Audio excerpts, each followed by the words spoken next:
While millions of Americans were glued to the horror playing out on their television screens, they watched and waited as two planes crashed into the World Trade Center and the Twin Towers came tumbling to the ground.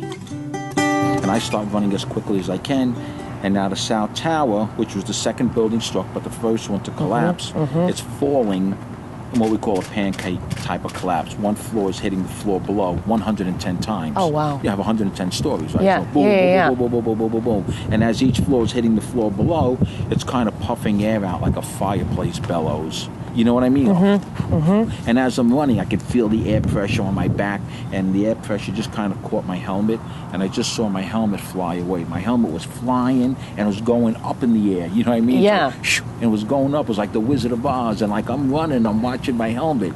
You know, I'm like, feet don't fail me now, Right, you know? right. And at some point, the air pressure was so strong, it was almost like a tornado force. They estimated like 200 miles an hour. I don't know how they estimated that. New York firefighter Lieutenant Joe Torrillo was at Ground Zero, not by circumstance, by choice.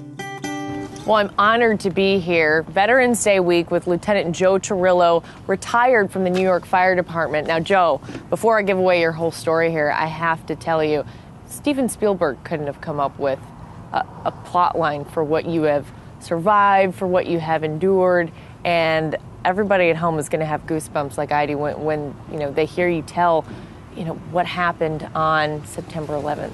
September 11th began like any ordinary day for the lieutenant, who was on his way to a press conference to launch Fisher-Price's new action figure, a rescue hero and firefighter by the name of Billy Blazes.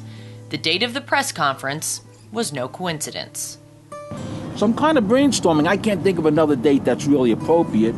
So I said, 911 is the emergency phone number in New York City. Why don't we have like a 911 day in New York? So the Fisher-Price execs are like, wow, that's a great novel idea.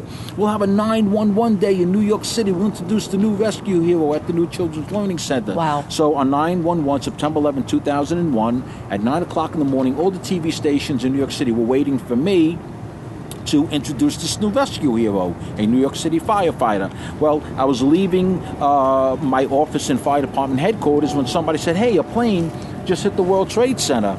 And I'm like, oh, God, I can't believe this. And I was rushing because I just didn't want to get stuck in traffic. I wasn't even worried about the World Trade Center. I didn't really think it was a big deal. I was just worried my boss was going to kill me if I didn't get to that press conference because I'm stuck in traffic. Right. So as I'm going over a bridge from Brooklyn into Manhattan, the World Trade Center towers was about 1/8 of a mile away. And as I'm going over the bridge, I'm kind of looking up, and I got the 3 college kids with me, and I could see about 9 floors of fire all around the top of the building. And one of the college kids asked me what did I think was going on. And my first words, I said, everybody on the top of the building is going to die. And I said, that building's going to collapse. And by the time I got over the bridge, which was about a minute and a half, I made a decision that I got to get to the World Trade Center because my original firehouse was right across the street, and I knew that they were going to be the first ones inside that building. Joe went to the firehouse and borrowed some gear from an off-duty firefighter and headed for the towers. I put on all the firefighting clothing, and I ran out of the firehouse towards the North Tower. But as I was running past the South Tower, which was the first building that I encountered, I heard a roar, and I looked up, and United Airlines Flight 175 came right over my head. So you saw it? I saw it. I heard it. I saw it for a split second, like maybe a second and a half. And I see it hit the building. I'm the only one underneath that plane. And I see the plane hit the building, and it kind of looked like the building just sucked the plane into it. It was kind of a weird sight. I'm like, oh man, where did that plane go? It's like the plane hit the building, then the plane is gone. You would think that the plane would fall back into the street. No, it hits the building and just disappears. Join us next week on DAS for part 2 of Lieutenant Joe Torrillo's story.